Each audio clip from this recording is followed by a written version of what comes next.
प्रकृति की ओर।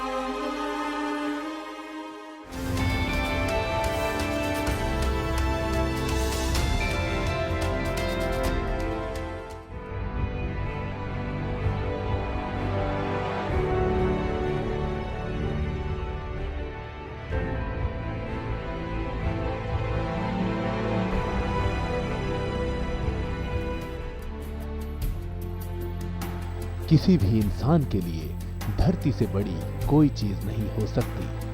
अगर धरती है तो हम हैं। इसके बिना हम जीवन की कल्पना भी नहीं कर सकते। हम जो खाते हैं, हम जो पहनते हैं, यहाँ तक कि हम जिस घर में रहते हैं, इन सभी का एकमात्र स्रोत है धरती।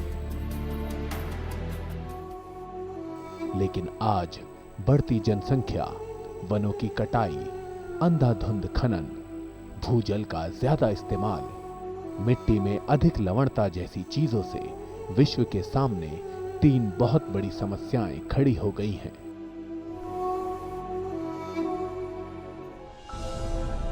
पहली, पीने लायक पानी की कमी।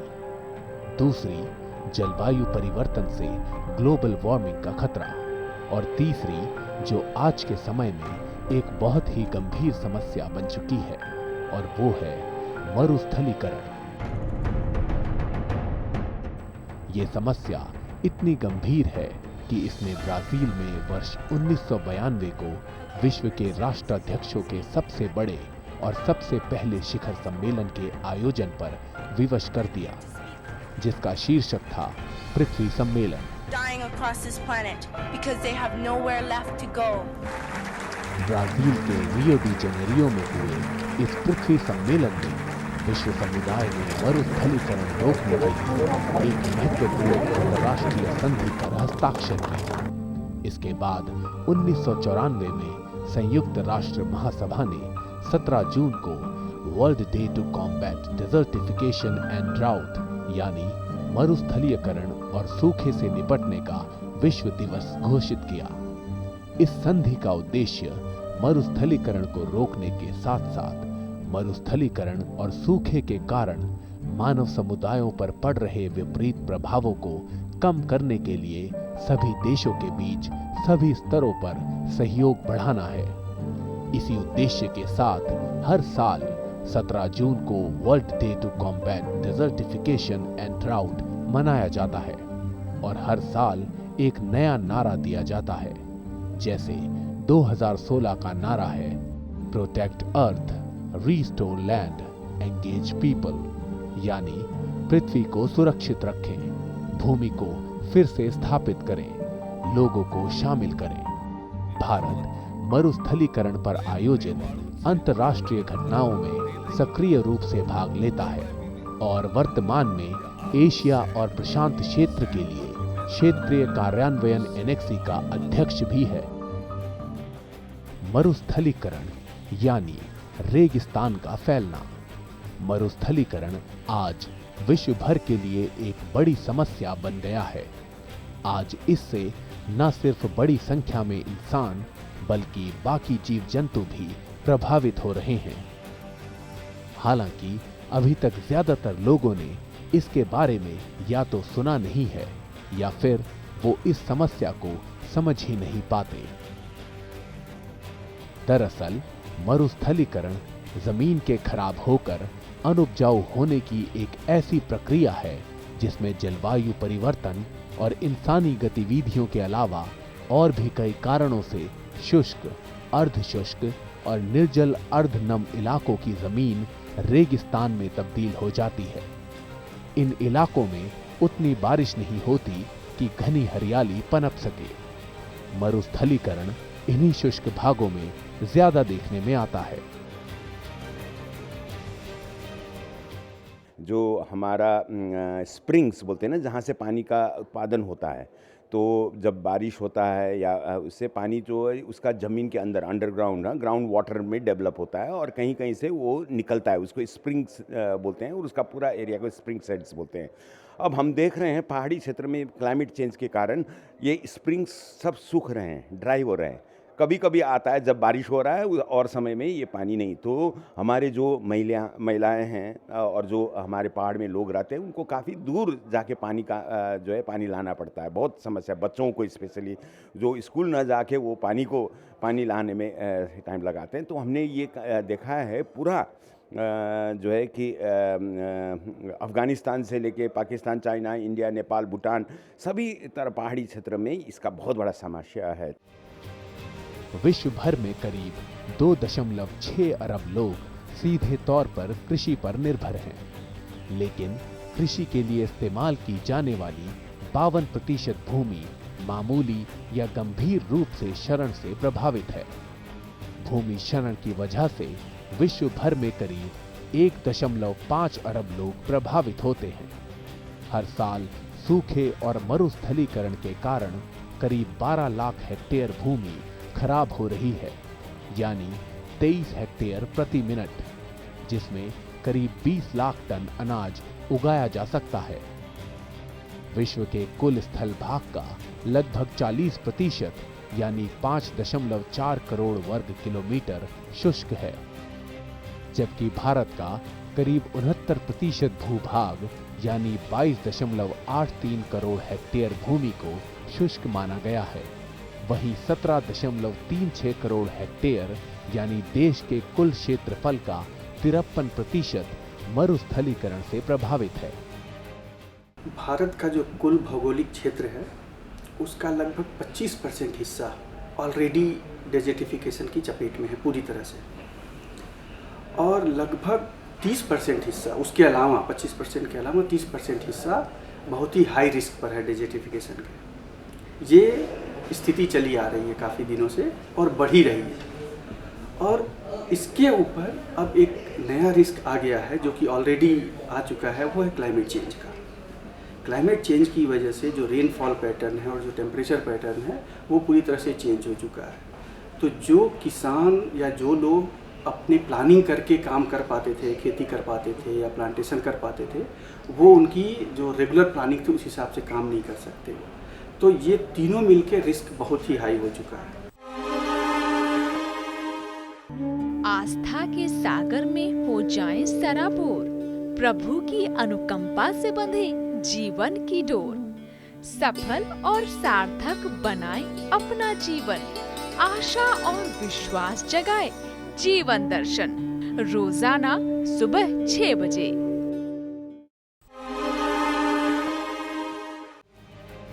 मरुस्थलीकरण एक बहुत ही गंभीर समस्या है, क्योंकि इसकी वजह से एक ओर जहां उपजाऊ भूमि तेजी से नष्ट हो रही है, वहीं दूसरी ओर बढ़ती जनसंख्या से कृषि भूमि पर दबाव बढ़ रहा है। संयुक्त राष्ट्र की एक समिति के मुताबिक अगर रेगिस्तान के फैलते दायरे को रोकने की कोशिश गंभीरता से नहीं की गई तो आने वाले समय में अनाज का संकट खड़ा हो जाएगा।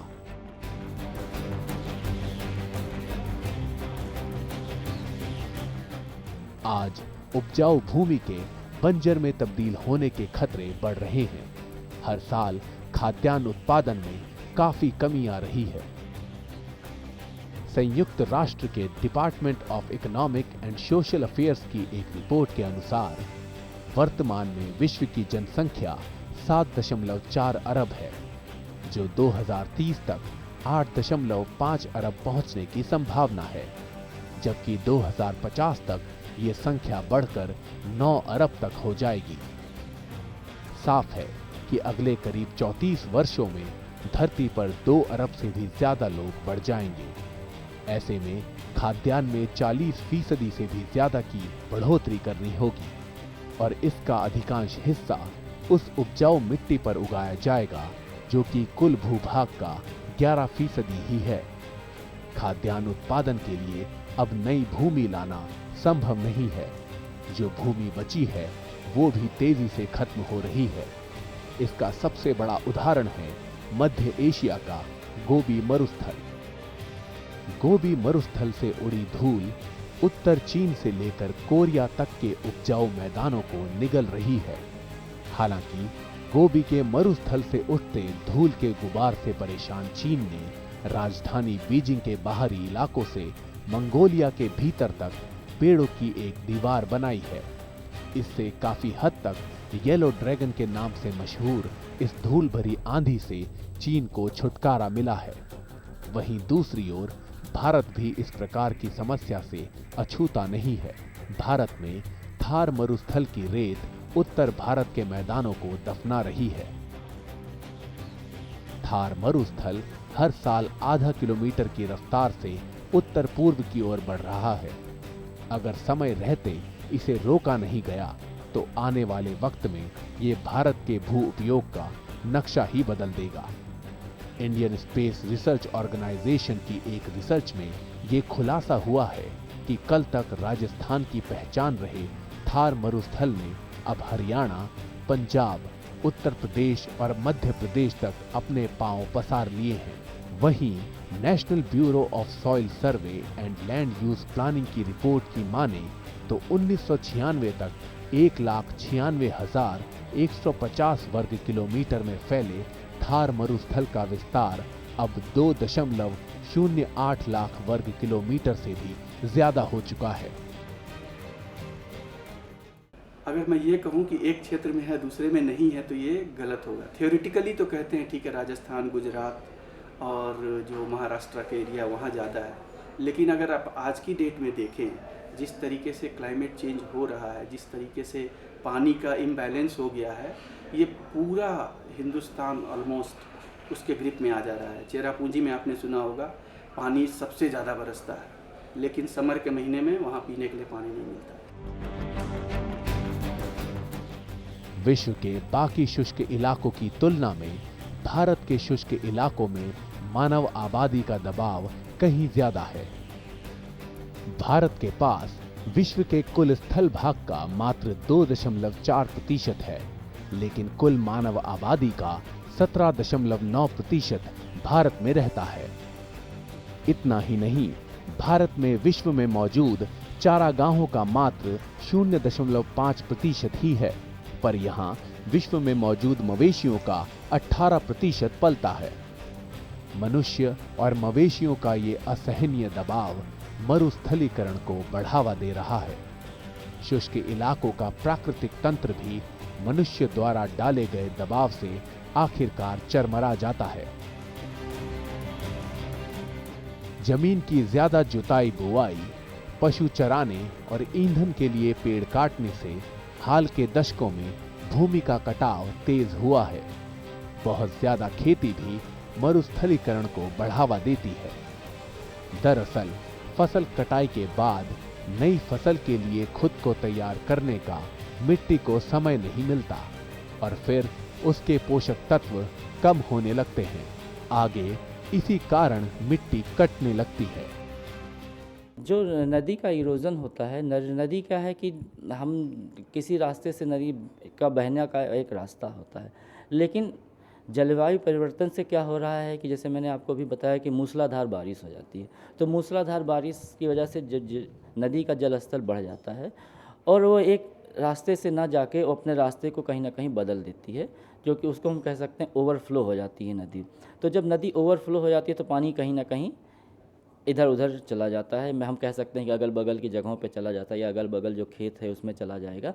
तो पानी के साथ साथ कुछ बालू भी आता है, तो वो बालू जो खेत के साथ मिला तो खेत की उर्वरा शक्ति को प्रभावित करता है, क्योंकि बालू में एक होता है, बालू जो मिट्टी होती है उसकी जो पानी जो को हमें होल्ड करना है, यानी पानी को रोकना है, वो क्षमता कम कर देता है। तो जब पानी की क्षमता कम कर होल्ड करने की क्षमता कम कर देगा तो हमें क्या करना पड़ेगा कि ज़्यादा पानी देना पड़ेगा। तो जब हम ज़्यादा पानी देंगे तो फिर हम जलस्तर के ऊपर वो असर डाल रहे हैं। क्या है फसलों का ताजा हाल, कैसे हो इनकी सही देखभाल, बीज और खाद की कैसे हो सही पहचान, जानिए विशेषज्ञों के साथ। देखिए खेत खलिहान, सोमवार से शुक्रवार सुबह 7 बजे दूरदर्शन किसान पर।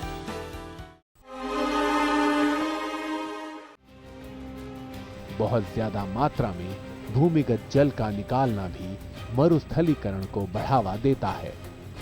दरअसल आबादी के बढ़ने के साथ पानी की जरूरत भी बढ़ती जा रही है। पिछले 50 साल में दुनिया भर में पानी की जरूरत लगभग दुगनी हो गई है, जिसकी वजह से भूमिगत जल का प्रयोग बहुत ज्यादा किया जाने लगा है। इसके अलावा जिन इलाकों में बहुत कम बारिश होती है, वहां के किसान सिंचाई के लिए भूमिगत जल का ही इस्तेमाल करते हैं, जिसकी वजह से भूमिगत जल पर संकट मंडराने लगा है। कच्छ और सौराष्ट्र के कछारी तटवर्ती इलाके इसके उदाहरण हैं। यहाँ बहुत ज्यादा मात्रा में भूमिगत जल निकालने से कई जगहों पर समुद्र का खारा पानी जल स्रोतों में भर गया है।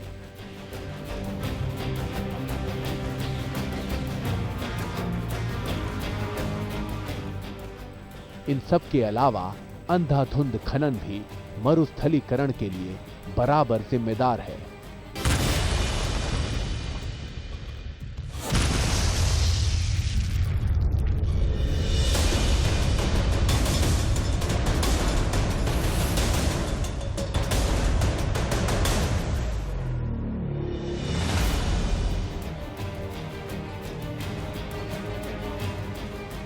खनन का कार्य पूरा हो जाने के बाद खान क्षेत्र को वैसे ही छोड़ दिया जाता है।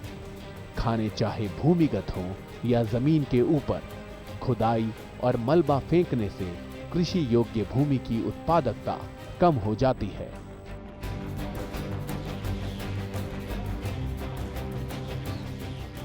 खाद्य सुरक्षा के लिए उत्पन्न खतरे से पार पाने के लिए केंद्र सरकार ने भूमि के मरुस्थलीकरण को रोकने का संकल्प लिया है।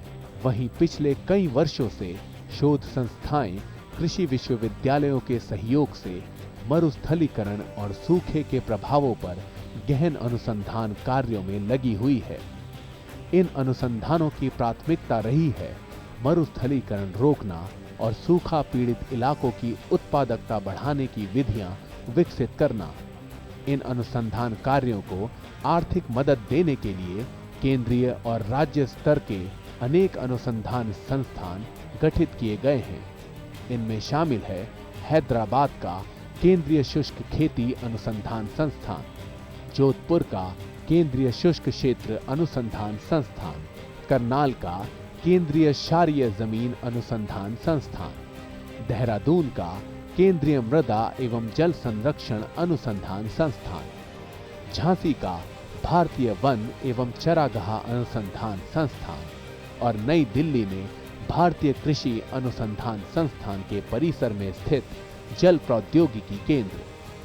देहरादून के भारतीय वन अनुसंधान एवं शिक्षण परिषद के मार्गदर्शन में अनेक शोध संस्थाएं शुष्क प्रदेशों के वनों के पुनरुद्धार के काम में लगी हैं।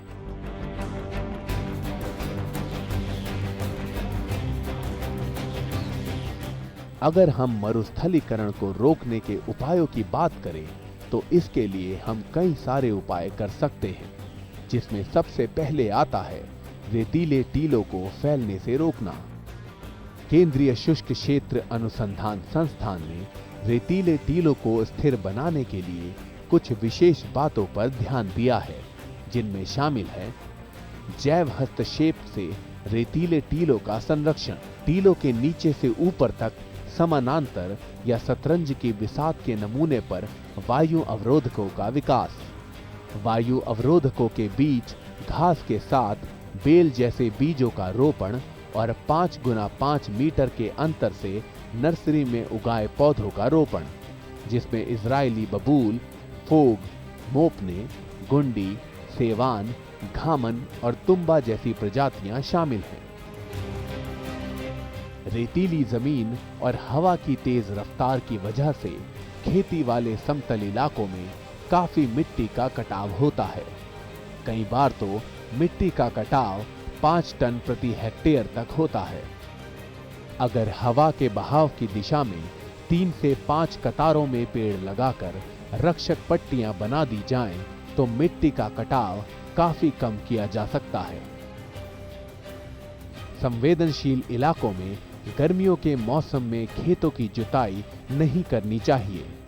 पहली वर्षा के बाद जब जमीन में नमी उचित मात्रा में हो, कम जुताई करने से मिट्टी के ढेले बनने में मदद मिलती है।